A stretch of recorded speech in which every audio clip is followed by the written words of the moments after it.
We've got a little bit of business today, so we'll jump right in. Are there any requests for bill introductions? Seeing none, we will move on to our first hearing of the day. And that's Representative Helgerson. Did you want to make an announcement on tomorrow morning first? That'll be great. I'm just reminding people that we're going to meet at 7:30, go through sales tax exemption bill and 159 South at 7:30 to 8 o'clock tomorrow morning. Open to anybody that's Open interested. to anybody that wants to come or no one. It'll go a lot quicker if I'm there by myself, I'll tell you. And that'll be a quorum too. Yeah. All right. Thank you, Representative Helgerson. We'll turn to our first item of business today, and that's a hearing on House Bill 2388. And I'll look to the reviser for an overview, please.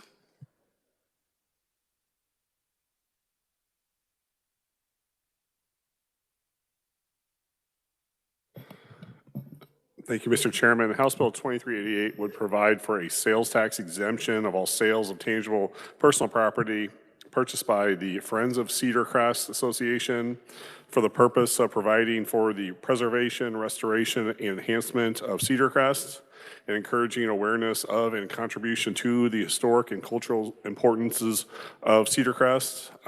Additionally, all sales by the Friends of Cedar Crest would also be exempt from sales tax. With that, I'd be happy to stand for any questions. Okay, thank you, Adam. I think was this a carryover bill from last year, or do we need to change any dates if we decide to move on this? That is correct. This is a 2025 filed bill, so the underlying statute, KSA 793606, would need to be essentially reinserted for the current version. Technical amendment. Okay, thank you. Committee, any questions for the reviser? Seeing none, thank you, Adam. We'll now turn to Department of Revenue for an overview on the fiscal note. Mr. Chairman and members of the committee, Kathleen Smith with the Department of Revenue.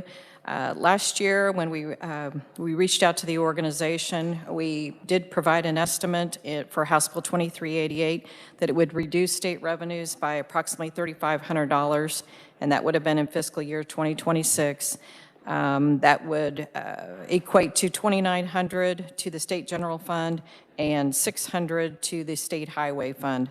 They also had another project going on in fiscal year 27, and so that estimate went to $14,000, $11,500 from the state general fund and $25,000 from the state highway fund. We did attempt to reach out to the organization today, which is a little late. So hopefully the conferee will be able to tell you whether these are still accurate or not. Okay, thank you, Kathleen. Committee, any questions for Department of Revenue? Yes, Representative Kahar.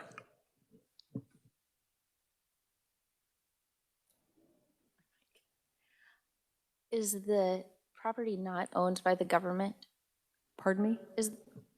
Thank you, Chair. Is the property owned by the government? Yes. Isn't the government already exempt from sales tax? Go ahead. The Friends of Cedar Crest, and we'll let the proponents kind of explain how that all works as far as who takes care of the property. Okay. Thank you, Chair. Seeing no further questions, thank you, Kathleen. We'd like to open up our proponent testimony and welcome to committee Jessica Lucas. Welcome to committee. Hello, thank you. It's my annual trip to the committee to talk about Cedar Crest. Jessica Lucas, president of the Friends of Cedar Crest Association. Appreciate the question. I'll give just kind of a quick background about us for any of you that may not be familiar. In most states, there is an associate or a nonprofit organization that helps support the state's residents. So Friends of Cedar Crest was established during the Carlin administration. We are a 501c3 organization, and our purpose is basically the care and feeding of the home. There are a mix of things that, of course, the state does, the nuts and bolts of the home. the donor affiliated expenses are not if the plumbing needs repaired or the roof needs repaired, but the aesthetics, the interior of the home, the first floor, couches, furnishings, all of those pieces are part of what our donors provide support to the Friends of Cedar Crest Association for, and then in turn we make purchases for Cedar Crest. I appreciate that there is a conversation that's happening about sales tax exemptions and their role, and I would stand before you to say unequivocally that if we are talking about what we are going to allow for sales tax exemptions in the state, it is wild to me that Friends of Cedar Crest Association is not already on the list, and I think we would be at the top of the list because everything that we are purchasing is for the residents that is technically the state's. But yet, when we make purchases, 6.5% of that is going back to you out of our donors' hard-earned money and not able to go toward purchases that we need for the home.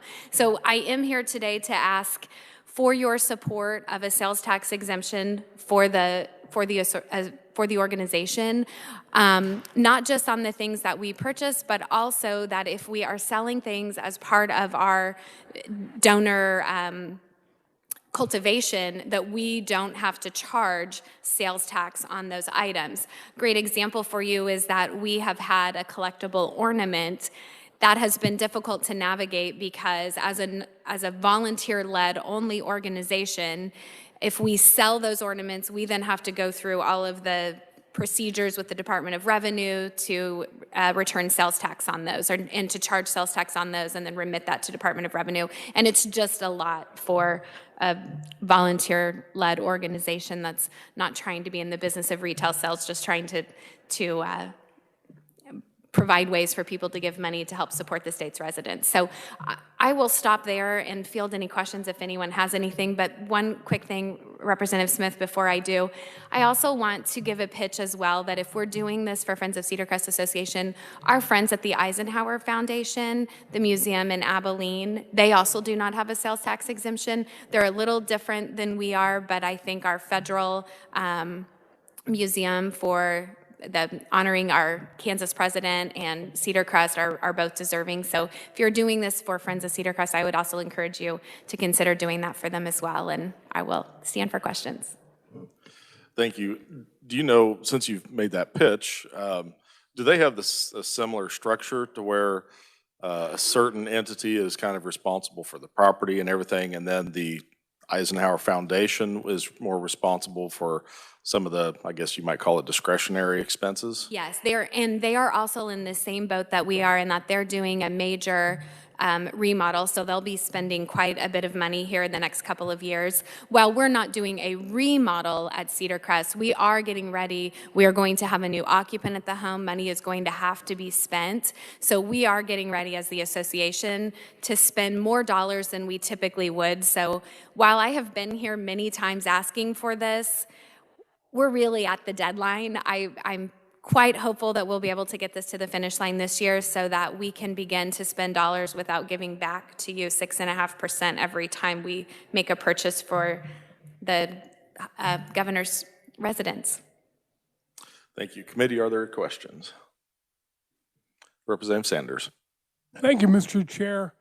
I saw a list just a day or two ago that Eric Stafford provided from the chamber that you're losing some kind of an exemption. So can you tell us what that's about? Sure, in appreciation to all of you, 5 years ago, you created a tax credit for both the Eisenhower Foundation and the Friends of Cedar Crest Association.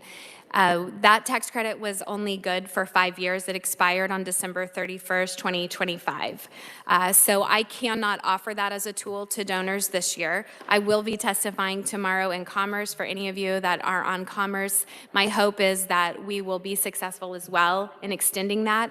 There is a bill to extend it below the line right now.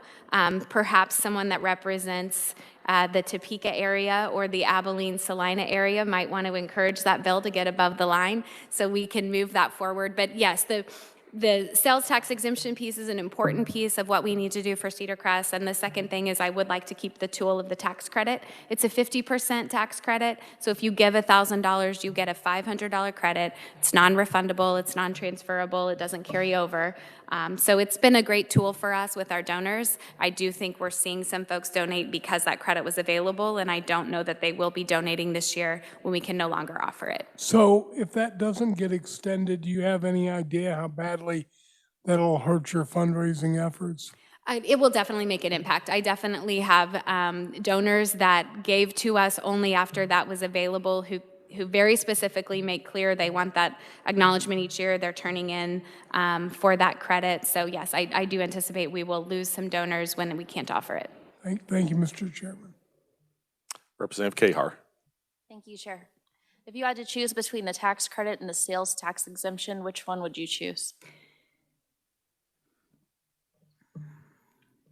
That's a good question. That's like asking, do I want my right arm or my left arm? But I think both are important tools for us to have. Fundamentally, it seems wrong to me that when we spend money from the association, we're paying sales tax. So principally in that regard, I think it's just a no-brainer that we should move forward on this particular piece of legislation. But I think both are important tools and both create opportunity to take the pressure off of you as the state to be funding things at the home. The more I can fundraise, the more we have to do things that otherwise ultimately fall on the state and taxpayers. So I'd like every tool available to stretch those donor dollars as far as we can. Representative Smith. Thanks, Mr. Chair. Seeing if I understand, it didn't seem like it was very much money that you were saving. What are your thoughts on that? Well, so no, we have not had to spend a lot of money the last couple of years. We're getting ready to spend a much greater amount. So when Department of Revenue, and I apologize, I think they left me a message this morning that I haven't returned, but when Department of Revenue asked, we could really only base on what we had been spending money on. It's 6.5%, but just to give you an example, if we spend $15,000, that's $975 that the state is getting. Well, essentially, just why, right? I mean, why wouldn't we want to make sure that every penny spent on Cedar Crest is going for what Cedar Crest needs versus giving you back $975? I'm happy for you, Representative Corbett, to make up that difference. We can talk later about your $1,000 contribution. Any further questions, committee? Seeing none, thank you, Jessica. Thank you all. Appreciate your consideration. There are no other proponents that I have speaking before the committee. Is there anyone else wishing to appear as a proponent on House Bill 2388? Seeing none, I have no opponent or neutral. Is there anyone wishing to appear opponent or neutral? Seeing none, we will close the hearing on House Bill 2388. We'll now move on to our hearing on House Bill 2475, and I'll turn to the revisor's office for an overview, please.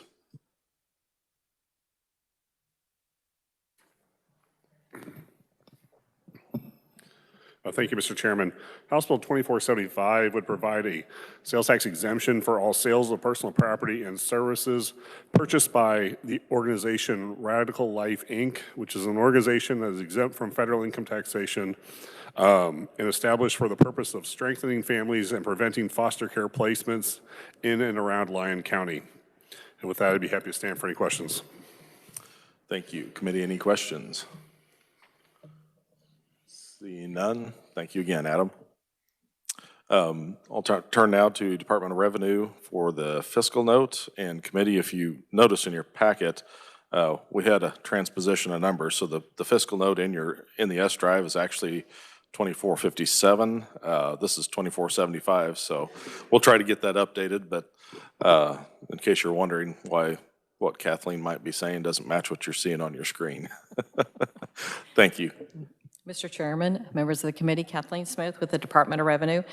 We are estimating that House Bill 2475 would decrease state revenues by approximately $4,600 in fiscal year 2027. That would be $3,800 for the state general fund and the state highway fund of $800. Thank you. Committee, any questions? I like these fiscal notes. Thank you, Kathleen. We'll open up our proponent testimony and welcome first Representative Schreiber. Welcome to the Tax Committee. Thank you, Mr. Chair. Longtime listener, first-time conferee.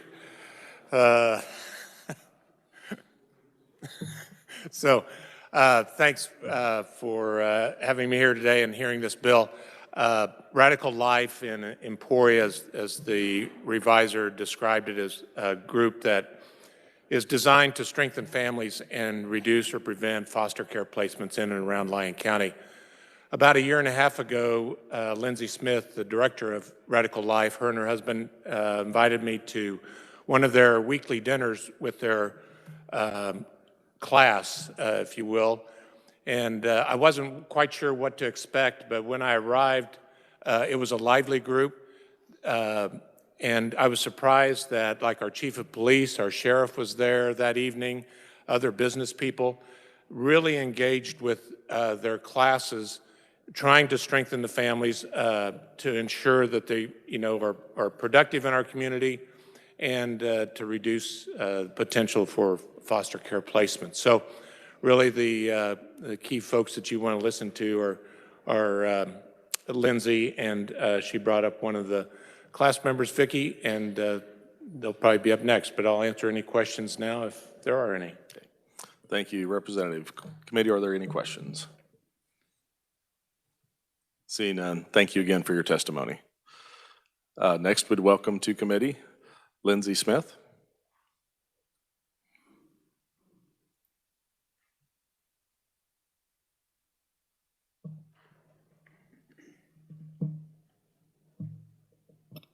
He's a lot taller than me. Yeah, everybody has to adjust that microphone when he gets done.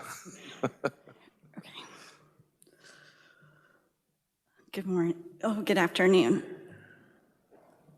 Mr. Chairman and members of the House Committee, I'm Lindsay Smith, and I'm the director of Radical Life in Emporia. And I am asking you to please grant our nonprofit sales tax exemption.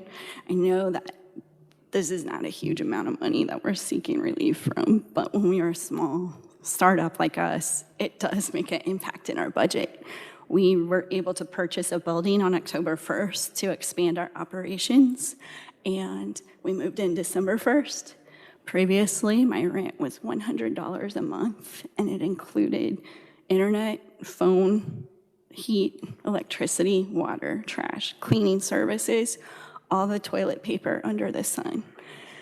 And now I have to pay for those things. I have lots of children in my program, and we love to use toilet paper, and it's expensive. I have lots of expenses that are increasing dynamically because we're expanding, and I know that growing pains are awesome, but they're still painful. So if you would please, please, please grant our petition, we would love that. I have one little item I want to share before I hand this over. Already amongst the families that have completed our program, they're achieving stability, getting their kids out of foster care, juvenile justice systems. They are saving the state of Kansas more than $21,000 per year in their combined reduced reliance on state systems and benefits. Our families are working hard and they're doing awesome things, so this would help me help more families. I'm going to hand this over to one of our graduates. She started in 2022 with our program, and she's here to just tell you a little bit about Radical Life. And she's more nervous than I am, so please be nice. This is Vicki. Welcome to committee. Just introduce yourself and tell us your story. I'm Vicki Hager.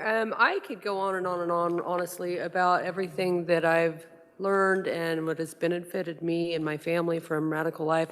And I wish there was a program like this and another Lindsay for Topeka, Wichita, and beyond. So I wrote a few things down.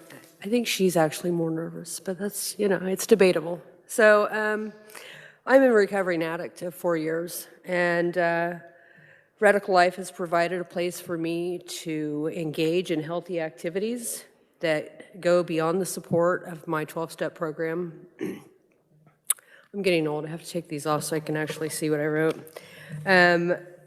They've provided emotional support for myself and my special needs teenage son, for my EPs, and through guidance walking through the corrections system in Emporia in Lyon County. Radical Life has instilled confidence in me to step back into society and to be a part of my community and give back to others. So I'm really hoping that you'll do everything you can, and that that Radical Life is able to get all the support that they need ongoing to really step up and invite more families into the program. Thank you. Thank you for your time and your consideration. I'm such a nerdy former educator, so I also made a video of people. If you want to watch it, we can, but we don't have to. It's only 1 minute and 30 seconds because I'm big on saving people's time and mine, and my people were too afraid to come. Vicki was the only one I could sucker into being here today because, listen, your suits are intimidating, guys. You're going to have like t-shirt day, okay? So we can watch it if you want, but we don't have to, and I can take questions. Yes, I think Representative Schreiber, did you get the laptop ready to go? If we can, okay.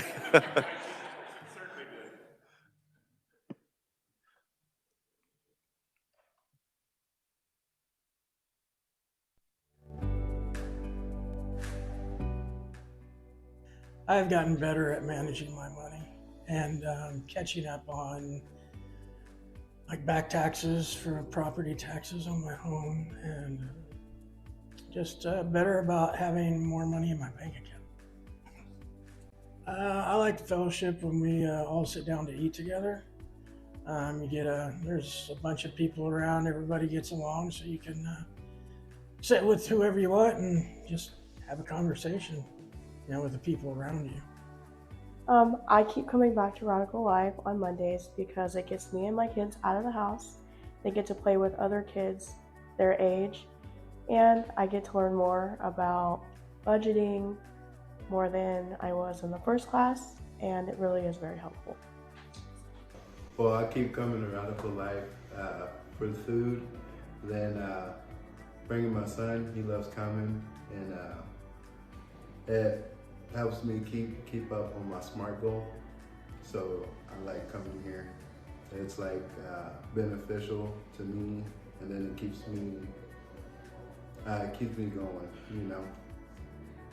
Since I've been coming to Radical Life, I've been able to pay $50 every week on my court fines, so it's been pretty good.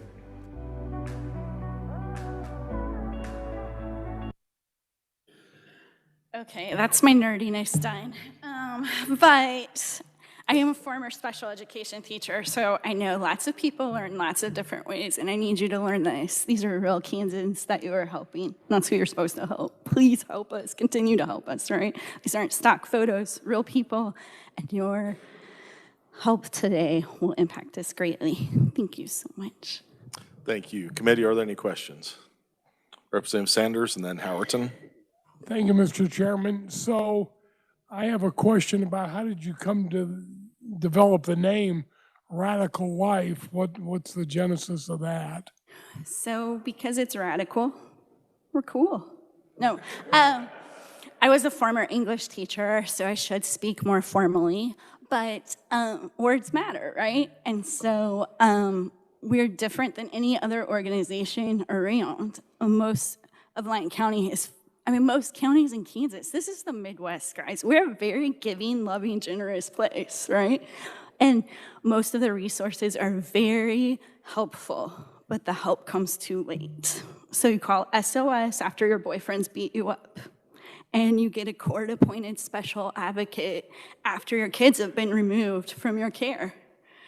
But the teachers and the police officers and the hospital and the health department and the mental health center, they all saw this coming a mile away. And if we can be preventative, if we can stop the bottom from dropping out, That's really radical. So Radical Life is named after that process. It's to be preventative and proactive. It saves a ton of money and a ton of trauma, and it helps families. And then finally, what's your primary source of funding? Okay, I should have wrote this down because I want to get this right.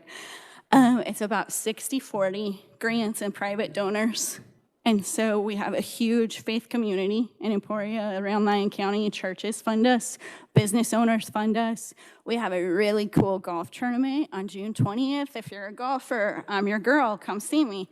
But we function mostly 60% off the kind donations from Lyon County, people around us, and then we do get some grant funding from Casey Family Programs and Hopkins Foundation, other grant agencies. All right, thank you, Mr. Chair.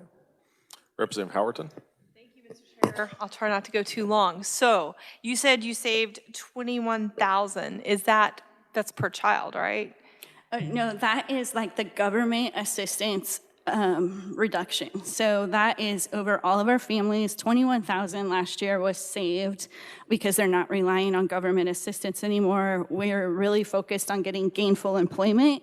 So don't just get your kids back, keep them back. What do we need to do? What do we have to do and put in place to do that? So we're getting gainful employment, increasing income, and things like that. Okay, and then if I may, Mr. Chair, so when you're talking about foster children, so you gave me those stats last week. Can you give those stats again about how long they are in care, the difference, kind of the average care, and then compared to the county numbers?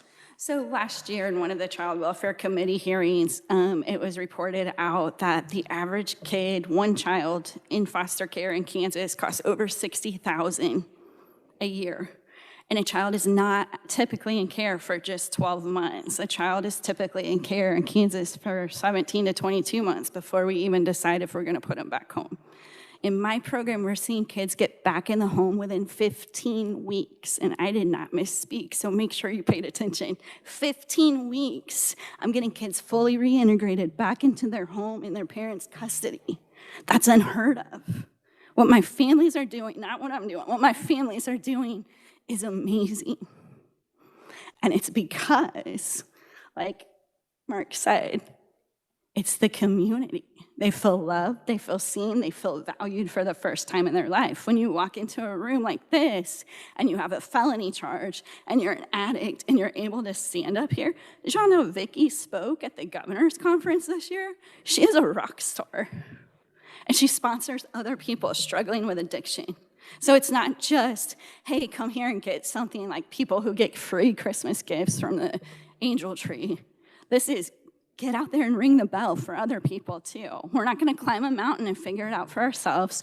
All of my people who continue through my program are they're teaching other classes now. They're mentoring other people within it. They're walking through the court system with someone else now, showing them how it's done. So it's really a cycle in reverse, which is why it's radical. We are not continuing the generational cycles of foster care, addiction, and incarceration. We are making new cycles where there's a lot more hope, a lot less toxic stress, and it costs the government a lot less money.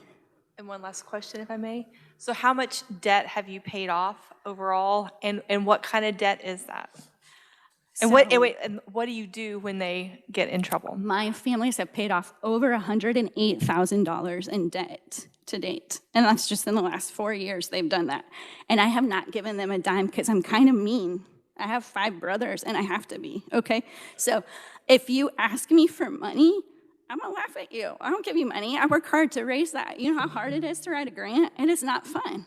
And so I have people who come to me and say, can you pay my electrical bill? And I say, no, I didn't use your electricity. Why would I do that? But I'll show up with my scented candle and we'll make a plan of what you have to sell that is legal. And we will get your lights on. And I say you will get your lights on. I'm a special ed teacher. If I do something for you today, you're gonna want me to do it for you tomorrow. I'm not doing that. I don't have that time.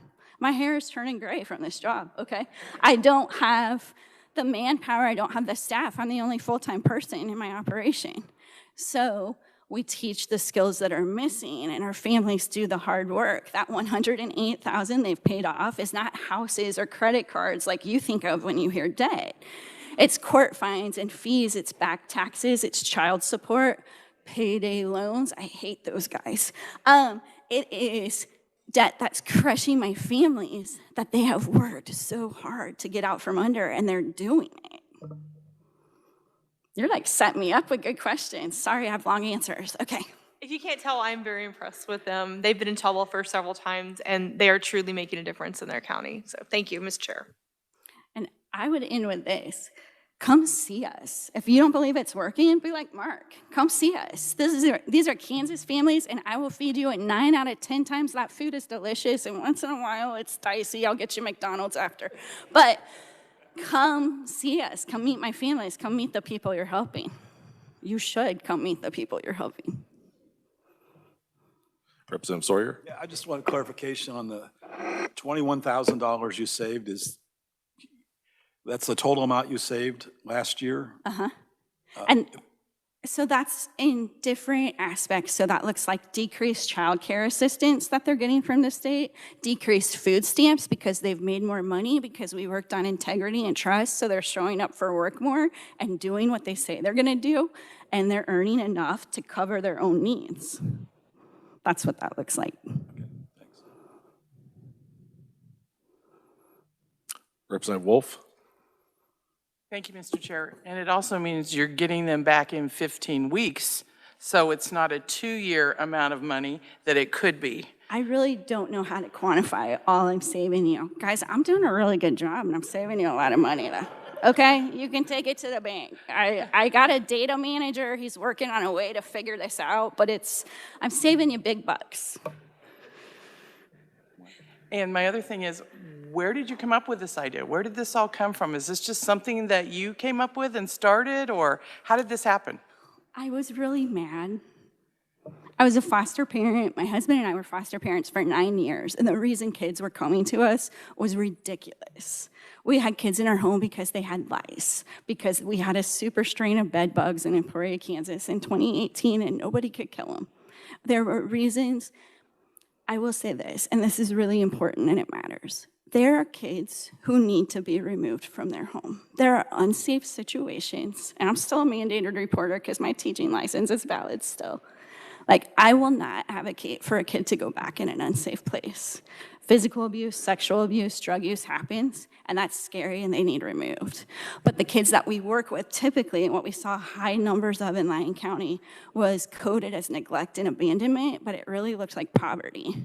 So when we found that out, we worked with Youth Corps Ministries, which is located out in Greensburg, Kansas, on their poverty reduction curriculum. They use Ruby Payne's work. So, I mean, she's a nationally known lady who has done awesome work on poverty resolution. We thought we were just gonna help kids in foster care when we started. It has rapidly grown to something else. We're breaking incarceration cycles, addiction cycles, and so much more. But it happens through community. Like Mark said, it's a very simple process, but communities where we heal. I know communities where we get hurt in the first place, but communities where we heal too. So when we set the table and bring people in, they're able to make these changes fast. So do you have staff or volunteers, or both? Both. I have 4 part-time staff under me and 40 volunteers that rotate weekly through our program. Thank you. Thank you. Representative Smith? Thank you, Chair. You know, just a comment more so than a question. How do you not say yes to you? But on the other hand, how do we meet tomorrow morning at 7:30 and not hear the stories of these other people that are asking the same question? I mean, that's going to be very difficult, I think, not hearing their story and saying, hey, we're not going to be able to help you anymore. So just a thought. Thank you. Well, I think I would concur with what was said earlier. I think the state could use 100 or 200 of you. We would get a lot of stuff done. Are there any final questions? Seeing none, thank you so much, both of you, for your testimony. Thank you for your time. Okay.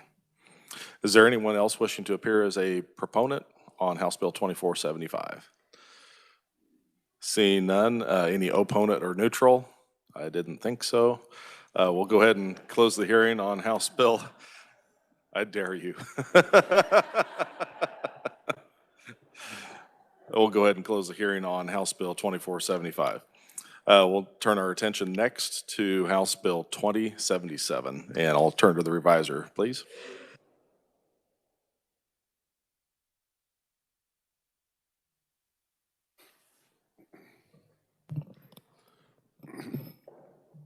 Thank you, Mr. Chairman. House Bill 2077 would provide for a sales tax exemption of all sales of tangible personal property or services purchased by or on behalf of a non-for-profit organization that is an animal shelter licensed under the Kansas Pet Animal Act and is exempt from federal income taxation. There would also be included any purchases by a rescue network manager or on behalf of a non-for-profit organization that is a rescue network licensed under the Kansas Pet Animal Act and exempt from income taxation. These would be for the purpose of furthering such organization's mission, including but not limited to feeding, housing, and providing veterinary and other care to homeless and abandoned pets, finding homes for abandoned pets, offering spay and neuter clinics, educational programs, and other measures to address pet population in Kansas. Additionally, there would be a sales made by the qualifying animal shelters would be exempt from sales tax. And then lastly, all sales of tangible personal property or services purchased by a contractor for the purpose of constructing and facilitating an animal shelter would be exempt under this bill. And with that, I'd be happy to stand for any questions. Thank you, Adam. Committee, any questions? Representative Helgerson. You expanded the definition quite a lot when you said on behalf of. And I can't remember how you phrased it, individuals that were acting on behalf of the organization. Can you touch a little bit more on what that would mean and who that would be, as opposed to if the organization is spending the money directly? Yes, thank you. Well, I don't have a great definition as that is an issue that has come up in the past of on behalf of. I know there have been bills in the past that have dealt with possibly removing on behalf of. It's a provision that included in some of the sales tax exemptions and other ones. Most of them are just by the organization, but I'd have to probably defer to revenue of who they define or include on behalf of, but it is the organization or acting on behalf of the organization is how the law would read.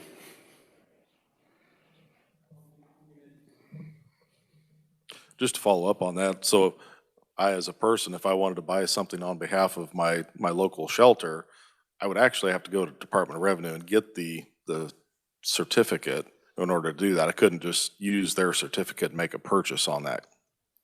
Or maybe that's a question for the department. I'd hate to speak out of turn. Okay. Yes, Representative Carlin. Thank you, Mr. Chair. This is a question that I've seen in several of these, and I don't understand. What is the funding from the Highway Department? Tell me about that. This is my first time to experience this information. Out of every dollar of sales tax that the state brings in, there's a distribution formula. So currently, I believe it's 18% of every dollar brought in.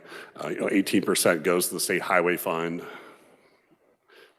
The remaining 82% goes to the state general fund. So as part of the funding for the state highway fund, a good chunk of it comes from sales tax money. If I might, so you're saying it's a proportional amount that comes from the highway tax, the money that's going to the 18%. When purchases are made in Kansas, we gather that money, and out of that money, essentially 82% goes to the state general fund, and then 18% goes to the state highway fund. It's just a distribution between the two funds. So when you take $1 out of the sales tax, 18% of it is highway. Correct. Okay, thank you. Thank you, Mr. Chair. I didn't understand that. Seeing no further questions, thank you, Adam. We'll turn to Department of Revenue for the fiscal note, please. Mr. Chairman and members of the committee, Kathleen Smith with the Department of Revenue. This bill is another carryover bill from 2025. So back in 2025, we did estimate that House Bill 2077 would decrease state revenues by approximately $700,000 in fiscal year 2026, 600 to the state highway fund, 600,000 to the state highway fund, and 100,000, excuse me, 600,000 to the state general fund and 100,000 to the state highway fund. And the estimates remained steady through the different fiscal years. To come up with that estimate, we did speak with the Department of Agriculture, and they were able to give us the animal shelters and rescue networks that are licensed in the state. There's approximately 300, 288 in 2025. Approximately 50% of those are either licensed as a for-profit business that wouldn't qualify in this bill, or they're exempt through the local government, so they're not going to qualify. So what we did is we looked at around 50% of the 288 to qualify for this sales tax exemption. With that, Mr. Chairman, I would stand for questions. Thank you, Kathleen. And would you want to address the question, like when we say on behalf of, I as a private resident couldn't go in and like purchase some dog food to donate and put it on behalf of that organization and it'd be tax exempt, would it, or how does that work? No, you couldn't. Buyer on behalf of is, I would be writing a check rather than the organization would be writing a check for the payment.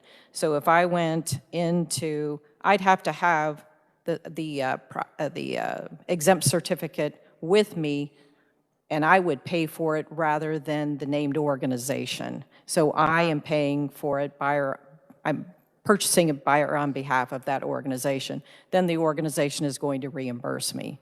So in most cases, the buyer on behalf is not, it's not being paid directly by the named organization, but they would have to have a copy of that exempt certificate to even make a purchase. Okay, yeah, that's, I think, what I was getting at. If I did that, I wouldn't have to have that certificate myself, but I would have to have access from that organization. Yes. Yes, okay. Representative Helgerson. Along with that, if the organization had a credit charge, if you went in and charged dog food to X organization, and that was a charge that went directly to the not-for-profit organization, that would be covered even if you were picking it up for the organization, correct? It should be, yes, because it's being paid directly by the organization, the named organization. Okay, thank you. Any further questions, committee? All right, thank you again, Kathleen. We will now go to our proponents and welcome, first is Sydney Molentine over WebEx. Hopefully I got that name correct. Sydney Molentine. Uh-oh. Can you Yeah, guys hear me? we can hear you. Okay. My name is Sydney Molentine. I am the president and CEO of the Humane Society of Greater Kansas City. I appreciate you all taking the time to hear my testimony in support of this today. I wanted to touch on just a couple of things. Our organization has an inception date of 1912, May of 1912. We've been here for quite a long time. Really about 14,000 pets in the Kansas City area. While we serve both Kansas and Missouri side residents, we primarily focus on the Kansas side. Like many nonprofit animal shelters, we are trying to stretch our dollars as far as they can go to cover the life-saving costs that we incur to help save animals and keep pets in their homes with their owners. We, cover medical care, vaccines, spay, neuter services, behavioral support, safe housing for animals in need, support programs, as well as we contract with 9 different cities on the Kansas side to serve as their stray holding facility and adoption placement facility. When nonprofit animal shelters are required to pay the state sales tax, those dollars that derivative away from the direct community impact that we can do. And I did a little bit of work on my end to kind of explain, give an example of this. So in 2025, just last year, I went through all of our invoices and I pulled just 6 invoices on things that we've paid state sales tax on. And in those 6 invoices, we paid $3,369 in state sales tax, which might not seem like a lot, but to put that into perspective, that could cover the cost of vaccinating 600 animals against a rabies vaccine. It could cover the cost of vaccinating over 560 microchipping over 560 pets. That would ensure they could get back to their owners if they turned up lost. Or it could also go to, for example, resurfacing our shelter kennel floors in our adoption center that are desperately in need of resurfacing. And these are all very real trade-offs that we face when we, are met with having to pay these state sales taxes. The other thing that I would like to point out is that this is a pretty inequitable and inconsistency in this bill. Just there is currently an animal shelter that receives state tax exemption in Kansas. However, that shelter is on the Missouri side. It's not a shelter that exists here in Kansas. They predominantly service Missouri residents. So there's already an animal shelter on that does receive Kansas sales tax exemption, but they are not a Kansas organization, nor do they focus on serving Kansas residents and their pets. So that's kind of a couple of reasons why we are absolutely in support of and asking for sales tax exemption for animal shelters. And I am happy to answer any questions you guys may have, and I really appreciate the time allowing me to come on here and provide testimony. And thank you for that testimony. Committee, are there any questions? Seeing none, thank you once again. We appreciate your testimony. Next, we'd like to welcome Riley Goyne.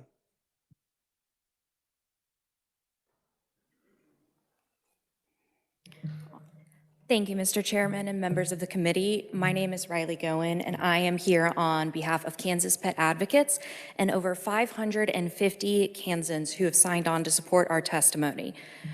We are here in support of House Bill 2077, which exempts licensed nonprofit shelters and rescues from paying and collecting sales tax, and also includes the purchases made by contractors on behalf of shelters. Our nonprofit shelters and rescues serve an important need in all of our communities. Like Kathleen Smith said, there are about half of the licensed shelters and rescues are nonprofit. The other half are mostly municipal shelters with a few for-profit institutions that serve as a shelter when a shelter wants to partner with them to do adoption events. And the important thing to realize is that our communities need these animal shelters. For many communities, a nonprofit animal shelter is their only shelter for adoption, for stray hold, for a pet food pantry, for spay-neuter, for vaccinations, and microchipping. And without these shelters, we would have more loose animals, we would have more dumping, we would have to do more euthanasia, more animal control, more animals positive with rabies. And the municipal shelters that we do have cannot do this alone. In communities with municipal shelters, they often partner with a nonprofit to provide the services that they themselves cannot provide. The nonprofit shelters rely on donations, adoption fees, and sometimes they get some public funds from a municipality who contracts with them. But the services that they provide to those municipalities go far beyond what the fee they receive is paid. And if you look at the news today, I receive a Google alert every day for the words animal shelter, stray pets, Kansas Pets, Humane Society. And every day around the country, there is a new article about an animal shelter that is at a crisis capacity. Shelters in our communities here in Topeka, in Wichita, in Kansas City, They're facing an overpopulation crisis. Some shelters have had to temporarily cease taking in owner surrenders, which puts owners in a difficult decision. And that's not a unique problem, and nonprofit shelters seek to serve these needs. And meanwhile, they are paying sales tax on purchases of food, of kennel, of medicine, vaccinations, and everything, while they are trying to help serve their communities. I've, gone on long enough. We've got enough experts here who can talk about the excellent work that they do for their communities. But I just ask that you support House Bill 2077, fix this inequity, and help the shelters and rescues help your communities. And I'm happy to stand for any questions. Thank you, Riley, and I know you well. I didn't mean to butcher your last name. I apologize. I figured I could only get away with a pun once, and so that's why I didn't break it out today. All right. Representative Smith. Thanks, Mr. Chair. Forgive my question. It's kind of brutal. Okay. How much euthanasia happens? That varies from shelter to shelter. I know that many shelters across the state are trying to increase what is known as their live release rate. And so what that means is they're looking at other methods to help prevent pets from coming into the shelter and keep them in the home. So some people help pay pet rent. Some people will say, we'll vaccinate all of your dogs and we'll take in 3 of them and you can keep 2 of them with vaccination, spay, neuter, microchip. So there are a variety of services to reduce that euthanasia rate, and it varies from community to community and operation to operation. But I do know that we have managed as a state to increase our live outcome rate and decrease our euthanasia rate. However, as the pet overpopulation crisis does continue and it grows, and every animal not spayed or neutered creates 7 or 10 new animals, that number could increase. And so we're trying to do everything that we can to prevent that from happening. Committee, any further questions? Seeing none, thank you for your testimony. Thank you very much.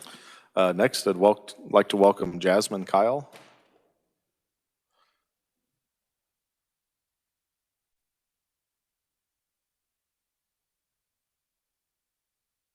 Welcome to committee. Hi, thank you guys so much for your time today. My name is Jasmine Kyle, and I'm the director of the Southeast Kansas Humane Society located in Pittsburgh, Kansas. We're a licensed nonprofit animal shelter serving Crawford County and its surrounding areas. So I'm here today to support this bill because it provides practical sense relief to nonprofit animal shelters that are already, as you've heard, operating with extremely limited resources. House Bill 2077 exempts nonprofit licensed KDA animal shelters and rescues from paying and collecting sales tax, and it also exempts purchases made by contractors on our behalf. So every year we purchase food, vaccines, medication, cleaning supplies, the list goes on, just to keep our doors open for the communities. Thousands of those dollars go to sales tax. Instead, those finances could be paid for our emergency vet care, life-saving medications, and so much more. The same also applies to facility repairs, as you've heard. When we hire contractors for plumbing, electrical work, or of course those kennel improvements, we currently pay sales tax on all of the materials. That money is being directly taken away from our animals in need. And instead, those shelters like mine are asked to handle all those stray animals, those cruelty cases, emergency public health concerns, and owner surrenders with very little public funding. We are providing, and I cannot emphasize this enough, essential community services without the ability to pass on that cost to anyone. Due to ongoing funding limitations and rising expenses, my own shelter is now currently at risk of closing this year. We are doing everything we can to stay open for the public and animals who have depended on us for over 50 years now as their local no-kill animal shelter. But every dollar matters for this service that we provide to our city and to our county residents. On behalf of my organization and the thousands of people we serve, I respectfully ask that you support House Bill 2077. Thank you, and again, I'm also happy to answer any questions you might have. Thank you. Thank you. Committee, any questions? Representative Smith. Thanks, Mr. Chair. I've always known a lot about Southeast Kansas because of Mary Kay Caldwell and Joanne Winslow. They were tremendously active. I don't know if you know these ladies I or do. not. They retired from our organization in 2018. They are great animal advocates. They were, and they were good friends of mine. They still are. As I drive down Joplin Street, I'll see your truck that, you know, $50 to spade and neuter, whatever, which was a great service. I mean, without that, you'd have animals everywhere. So, I mean, it's a great service. Let me ask the question, how many animals do you get to spade and neuter? Yeah, so per KDA, it's required by KDA. Every animal that comes into our shelter, they have to be spayed and neutered. So every animal we get, they're altered, period. So hundreds of animals that come from our facility. No animal walks away without getting altered. Who pays for that? We do. So that's I think that's a great question that community members honestly get to ask us for. So when we intake an animal as a stray or owner surrender per KDA licensing, that's us paying the cost of spaying and neutering. That's us paying the cost of being updated on their vaccines and so on. So it all comes from our pocket. So for our shelter, for the SCK Humane Society, we do not sadly have any contracts with our counties or with our cities. So it is all by mail-in donations. It's fundraisers that our community is what comes together to help cover our costs. But as you've heard and as you're hearing across the state with many nonprofit animal shelters, it's sadly depleting very, very quickly because of the cost of living and other necessities going on. Thank you very much. Thank you. Representative Sawyer. Mr. Chairman, I understand what your purchases are, but the bill also provides a sales tax exemption for all the sales of tangible personal property. So what is it you guys sell that you need the exemption for? So technically for us, at least for our organization, we don't per se sell a whole lot. We really just do dog adoptions. That we're not as big as other humane societies in Kansas City and other areas. So as much as that perhaps wouldn't have a great effect for our own organization, it will make tremendous effects for others who are going to do that. Like I have seen some organizations who are wanting to sell collars and leashes and harnesses. There are some dog breeds that really need to be walked away from that shelter with a dog harness on because of their body build. So it could be perhaps into those items. All right, seeing no further questions, thank you for your testimony. Next, I'd like to welcome Vanessa Coey. I probably butchered that last name too, so feel free to correct me. Good afternoon, members of the committee. My name is Vanessa Cowie. You know what? I'll take anything. I'm the CEO of Prairie Paws Animal Shelter, and I think, you know, we stand up here and there's a lot of sales tax exemptions, and I sympathize with this committee. You're not going to have a charity stand up here and not have a good reason for a sales tax exemption, and so you're sitting here listening to tremendously important charities in our communities. I've noticed some questions that the committee is asking, and it sounds like that we're trying to thread the needle of, is it a government building and should maybe they be exempt because of that? Do we receive government money, and then government money is inherently, they don't pay tax. So maybe shelters that do receive a lot of their funds from local governments, maybe they should be sales tax exempt. So I understand the complexity of this. I just wanted to provide some information about our organization, and I've submitted my written testimony as well. We contract with 9 municipalities. So we are a focused government partner. We are a vendor for local governments. That's what Prairie Paws does. We're a regional service provider. So those governments can hire us to run their animal shelters for them. And we get a lot of savings by doing that. We achieve scale. We're eligible for more grant funding because we service more animals, and so we can lower the pressure on tax dollars. Last year, we received a grant for $400,000 to build a mobile spay-neuter clinic. And as you've heard, every charity in this room is trying to prevent the reason for our missions to even exist. We paid $30,000 in sales tax when we purchased that. So we grant funded the solution to this problem, and then we gave $30,000 of it in sales tax. So it kind of felt like the better we were doing, the more we got punished, and that our grant got taxed. The year before, we raised $250,000 to replace our failing HVAC system, and we paid sales tax on that as well. I think that this is actually an oversight. I think that historically, local governments did operate animal shelters. They were ran by your cities and your counties, and they were exempt from sales tax. As we've modernized this industry and we've leveraged public-private partnerships, we overlooked that we never gave them a sales tax exemption in the statute. So I hope that this is an oversight. I think it's time that we correct that oversight. We receive a lot of money from our municipalities. We save them a lot of money. But unfortunately, then we are then paying sales tax that our local governments otherwise would not pay. I did also want to answer the question about on behalf of. So it's very similar to our local governments. If they were to hire a builder or a contractor, the way they don't pay sales tax is that contractor, when they go to the hardware store and they buy those materials, they need to be exempted from paying the sales tax at the time of purchase. So that's how a local government is not paying sales tax on the cost of construction. They have an on or behalf of in their little language. I'm happy to stand for any questions if anyone has any. Thank you. Committee, are there any questions? Yes, Representative Smith. Thanks, Mr. Chair. Having those good friends in the Humane Society, I can see where you do save municipalities a lot of money. That's all I want to say. I don't want to say yes or no to the bill, but I know you do save a lot of money to the municipalities. So thank you for your work, all of you for your work. You're welcome. All right, seeing no further questions, thank you again for your testimony. Thank you.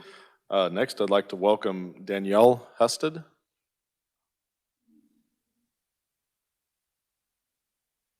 Welcome to committee. Hello, thank you, Chairman, and the committee members for your time and allowing me to speak today on behalf of this bill. My name is Danielle Husted. I am the CFO at Great Plains SPCA in Merriam, Kansas, which is a Johnson County animal shelter. But we also serve other areas in the Kansas City area, as well as Wyandotte County is another focus of ours.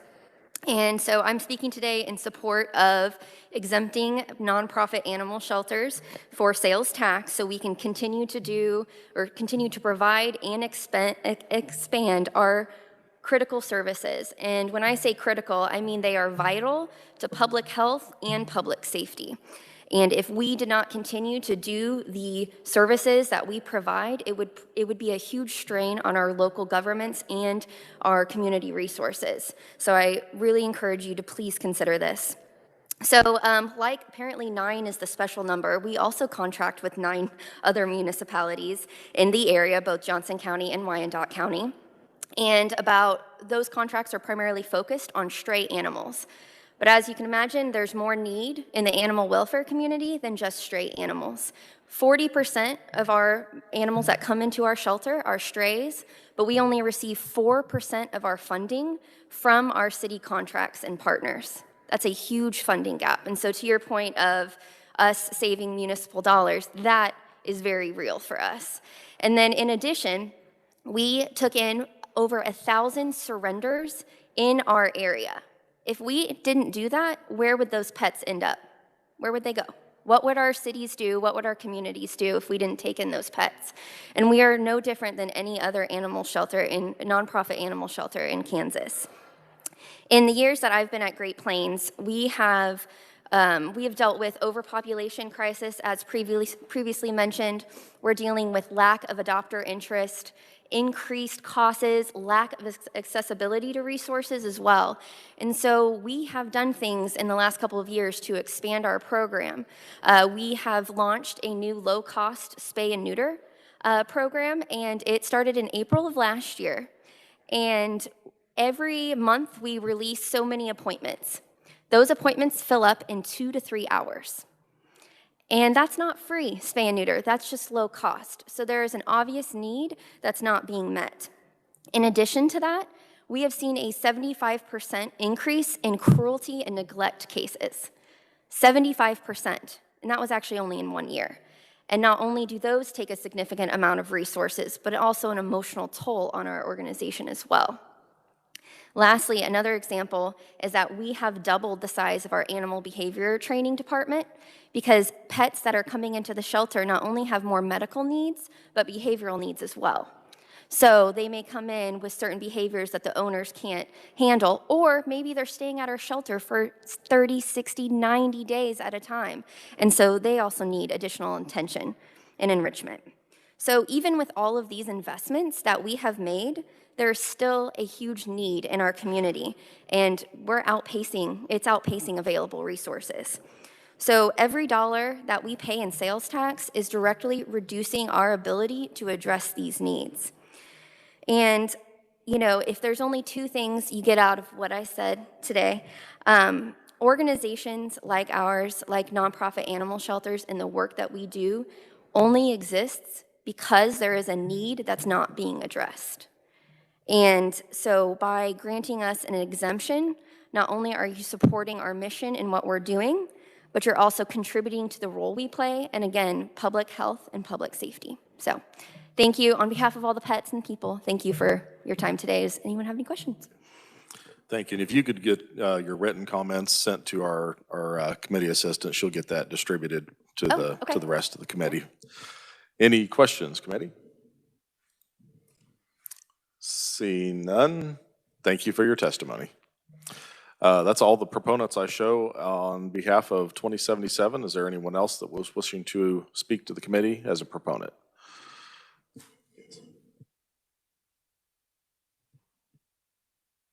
Yes, Representative Alcala.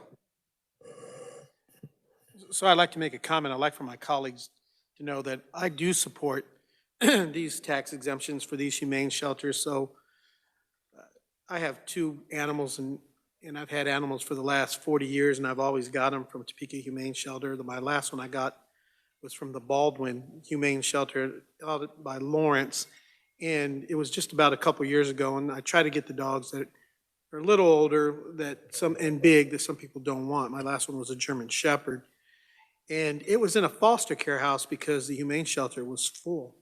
And so I look at these humane shelters for animals has quality of life issues, and I'm going to explain to you why. You may say, well, John, how do you do that?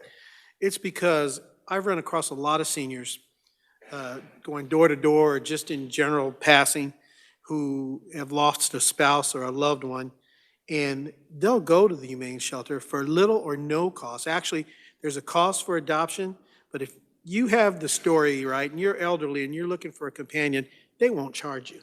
I know the Topeka shelter is more willing to work with somebody to have an animal and get an animal out of the shelter. I also know, so I'm a retiree from Hills Pet Nutrition, 32 years of service, and I know we donate a lot of food to humane shelters. I think they're a vital part of our community. I think without them, we'd have a lot of strays and maybe a lot of people getting bit. I also feel that in not looking to find them some type of break, they're limited to what they can do. Just this last week, the Topeka Humane Shelter was full. And they were telling you, hey, free, come on down and get an animal. And sometimes that moves some animals, but don't move enough. And then, you know, some of these shelters, they euthanize and over a period of time, and that's the worst thing that can happen when you walk through there and you see these animals. So I would think that this type of exemption would be good. I don't know what the fiscal note is. I am going to inquire, but I just think it would be a quality of life issue for people in our community that usually have lost a spouse or lonely, and that's not a sad story. That's the truth. Kids and people that can't afford other things, and an animal becomes a good companion. And a lot of you that sit around this table that have dogs, you probably like them more than you like people. I know I fall in that category. So I just wanted to make that comment, and I will be inquiring about how we could move forward with that exemption. I don't know if the support's there or not, but I definitely think it's a good move. Thank you, Mr. Chair. Do you wish to be listed as an official proponent? That was a comment. All righty. If there's no other proponents, we'll move on to neutral and opponent. I show no neutral or opponent. Is there anyone wishing to appear on behalf of 2077? Seeing none, we'll close the hearing on 2077 and move to our last bill for today. It is House Bill 2234. And I'll turn to Mr. Siebers to do his thing.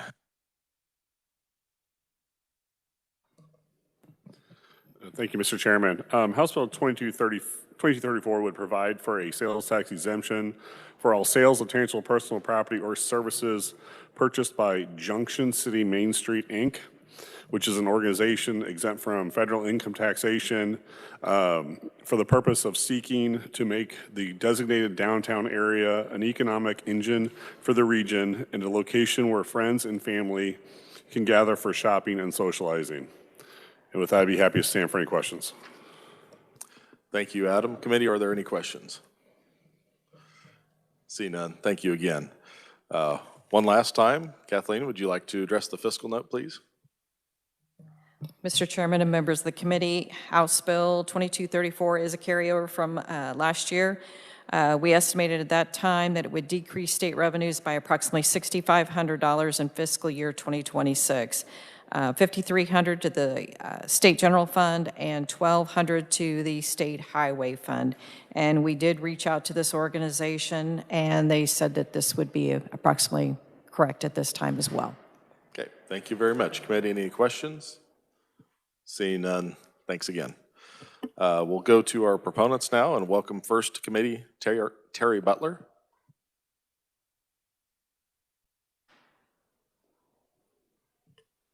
Welcome to the Tax Committee. Terry Butler, Board President of Junction City Main Street and the Mayor of Junction City. Chairman Smith and members of the committee, thank you very much for letting us present today and for the opportunity to provide testimony for Kansas House Bill 2234 on behalf of Junction City Main Street. We respectfully request sales tax exempt status to strengthen our ability to drive economic revitalization and improve safety in our downtown district. Junction City Main Street operates on a lean annual budget of approximately $151,000. Although we are a nonprofit organization working for the public good, we currently pay around $8,000 each year in taxes. For an organization of our size, that amount is significant. It represents funds that could otherwise be reinvested directly into visible improvements and safety-focused projects in our district. If granted tax-exempt status, every dollar saved would be immediately redirected into initiatives that strengthen our downtown's economic stability and physical condition. Currently, our primary focus is expanding our facade matching grant program. These grants support exterior building improvements that enhance lighting, structural integrity, accessibility, and overall safety. Well-maintained storefronts create safer environments for residents and visitors while also encouraging business investment. The impact of these funds multiplies quickly. A single $4,000 facade match typically leverages at least $8,000 in private investment. By awarding two $4,000 grants, we can generate approximately $16,000 in total reinvestment into downtown properties. These improvements help prevent deferred maintenance, increased property values, and create safer, more welcoming spaces for businesses and the public. We also plan to invest in professional wayfinding signage that captures the attention of travelers and directs them into downtown. Turning the pass-through traffic into local customers is essential for sustaining small businesses and increasing activity in the district. The mission of Junction City Main Street is to ensure our downtown remains the heart of our community. Removing this tax burden would not simply ease operational costs, it would act as a multiplier for reinvestment, safety improvements, and economic growth. Reduced vacancies, increased foot traffic, and stronger business performance follow when resources are reinvested wisely. I think we're one of the last ones to present today, and I think I'm going to interject something a little more informal that I don't have on paper. I'm going to do the best that I can. But not only does this potential increased positive financial support for our community will affect us locally, but I'm going to back up just a little bit. We were the recipient of the Kansas Department of Rural Prosperity Rural Champion Grant. We were a recipient of that. From that, Lieutenant Governor Tolan came to our community. He wanted to follow up and see how we were doing, and we had a chance to chit-chat. And he was pleasantly surprised at what a wonderful downtown our district has become. And he did say, "Oh, my stars, let your jewels shine. The world needs to know what's happening in downtown Junction City."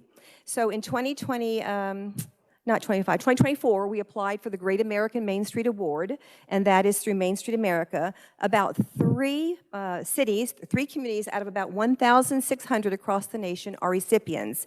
And the question is, why is that so important? Well, when we are told to let our community shine, let our hidden treasure, General Roan said, let your hidden treasure be known to everybody.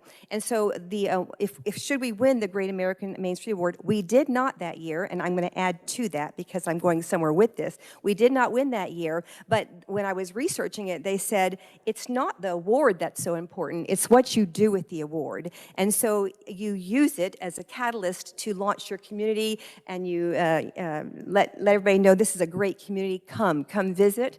And so when we had an after action of why we did not win it that year, they said 2 very important things: reduce your vacancy rate, increase your operating budget, apply again when you're 5 to 7 years old. That is a sweet spot, and that is what I plan to do next year in 2027. And so this operating budget is really important, not in a small way, but in a big way for our community. And on top of that, besides the fact that this sales tax exemption could help us operationally, we also started the Flags of Geary County, and that is just another way to bring income into our community and help support other nonprofits. And therefore, we respectfully ask for your support in granting Kansas House Bill 2234 so that Junction City can continue building a vibrant and safe downtown area for residents, businesses, and visitors. I do invite you to come. I'd be happy to give you a tour, and I would entertain any questions at this time. Thank you very much for your testimony. You did a fantastic job. I had a quick question for you. You're probably familiar with the bill process. When we pass something out of the committee, usually a committee member will carry the bill on the floor, and I was curious, is there a specific member of this committee that you might suggest that would do a good job with this bill? Thank you. Not my other role in here is that I'm the wife of Nathan Butler, the proud wife of Nathan Butler. I'm very blessed. I'll add, I met him in the commissary at Fort Riley, and it was the best shopping day of my life. I just say yes, ma'am. Wise choice. Committee, are there any questions? Representative Kahar. Thank you, Chair. Earlier today, I presented a bill about neighborhood revitalization programs. What local incentives are you using for your downtown area to promote this rehabilitation of your downtown locally? I didn't hear the question totally. Would you mind repeating? I'm so sorry. I'm so sorry. I have to move the microphone closer to myself. I'm learning.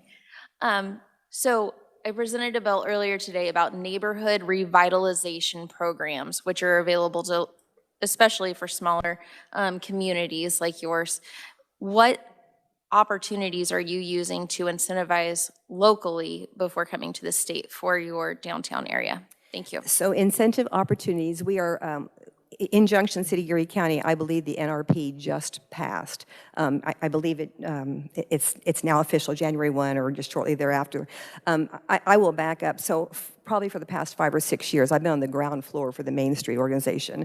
And we have had Mr. Speaks, I think was his name, Randy Speaks, he'd come out and talked about RHIDs, and we're still in the process of moving in that direction, working closely with our city attorney, Britton Stites. You mentioned the NRPs.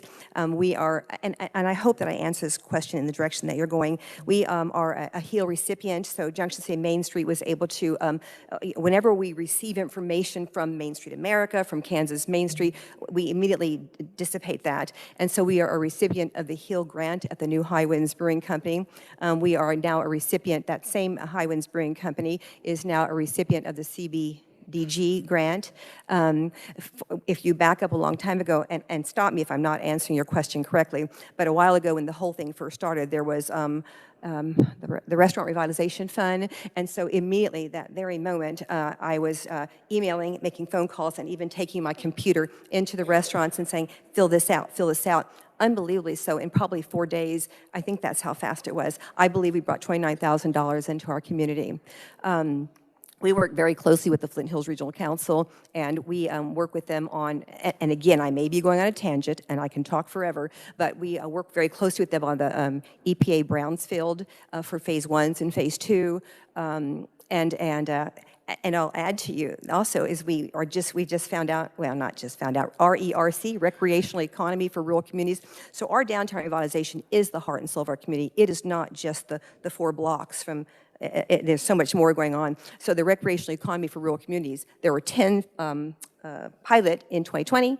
There were 25 in 2022. We are now 25 out of 200. We are right in the middle of this assistance program, and this ties into the USDA Forestry Service, the EPA, the Northern Border Regional Commission, the Appalachian Commission, and the Denali Commission. And so we are right in the middle of that, which also, I mean, I could talk on, and I will if you want me to. Did that answer your question? Almost. I was really wondering more about the local tax incentive. So is your city doing anything to incentivize this revitalization itself? Thank you. So the city, they help us financially, and they give to our organization, and we're doing so well that they keep increasing it, and the county gives. And also we were able to use them. We got a T-Mobile grant of $50,000 for our 3 alleys, to beautify 3 alleys, and they assisted us with some purchases that way. And Jordan, our executive director, she knows some money numbers so much more than I do, and so perhaps she might be able to answer some of those questions as well. Thank you very much. It seems like you're really passionate about your downtown, and it's a big undertaking, and so I appreciate you coming today. Thank you. Thank you. All right, seeing no other questions, thank you again for your testimony. Thank you. And next, we'd like to welcome up Jordan McCann.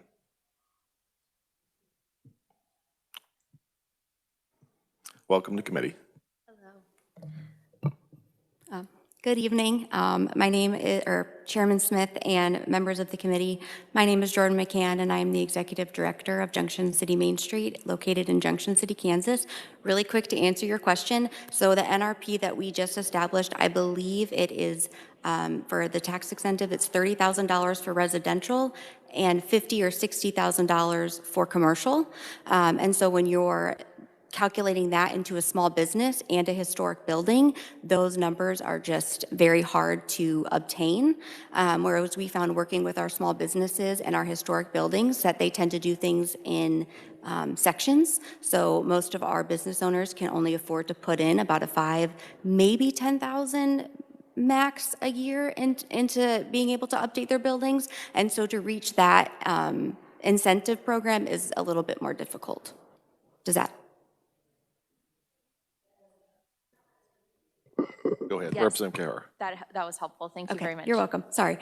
They just redid it, so I think I have the numbers a little bit mixed up, but I want to say that they remained about the same. So, like I said, so Junction City Main Street has become a crucial part of our community.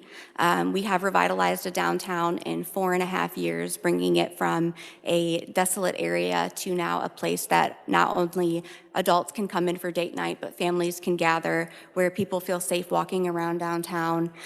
We've developed third spaces and a community place that people have invested thousands upon thousands of dollars in because they see the vision behind what we're doing. We are very thankful for our community and all of their support, and we would not be standing here without them. But something that's really important to note that Terry stated is that our annual budget is $151,000.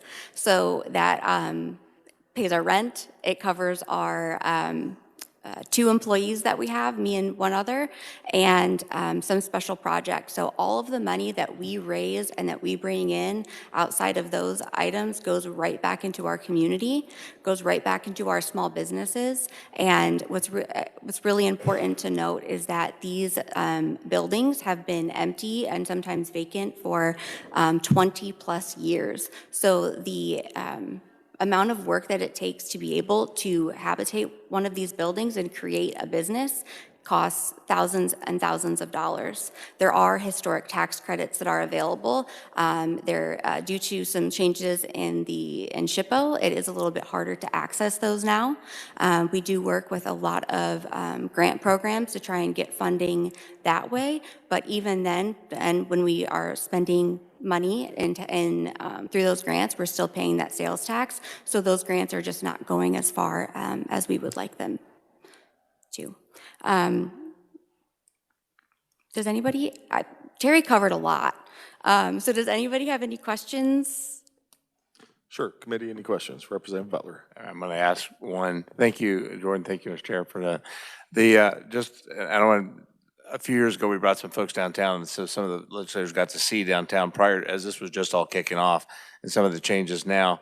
But as we look at the buildings that are downtown, what are you doing to develop entrepreneurs that will begin to fill those slots and fill those vacancies?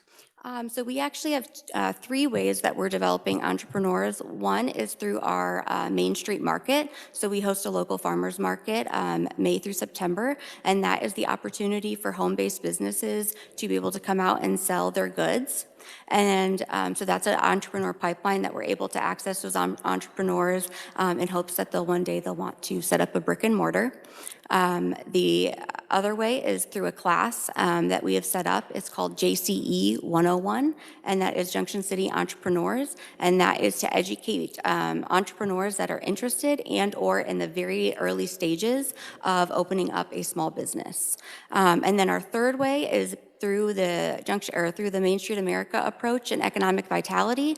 We are constantly working to recruit businesses to come downtown and access entrepreneurs and connect them with resources that way. Thank you, Mr. Chair. Do you have a statistic on how many have actually now from those classes moved into brick and mortar or have a company that our business set up now? I actually just did this the other day. I believe from the 3 classes that we have now held, 9 of them haven't opened a business and or have an operating LLC. Thank you, committee. Any further questions? Seeing none, excellent job. Thank you for your testimony. Is there anyone else wishing to appear on behalf of House Bill 2234? Any opponents or neutral? Seeing none, we'll close the hearing on House Bill 2234. It's after 5, but committee, there was one bill I had on the agenda I wanted to work, potentially put it on the consent calendar. It was House Bill 2642. It was the removal of the guilty provision that we heard yesterday. Representative Helgerson. Mr. Chairman, I make a move that we pass that bill out favorably and put it on the consent calendar. Second. We have a motion by Representative Helgerson, a second from Representative Sawyer. Any discussion? Seeing none, all those in favor say aye. Aye. Opposed, no. Motion carries. Thank you, committee. Don't forget subcommittee tomorrow morning at 7:30, and we are adjourned. Thank you.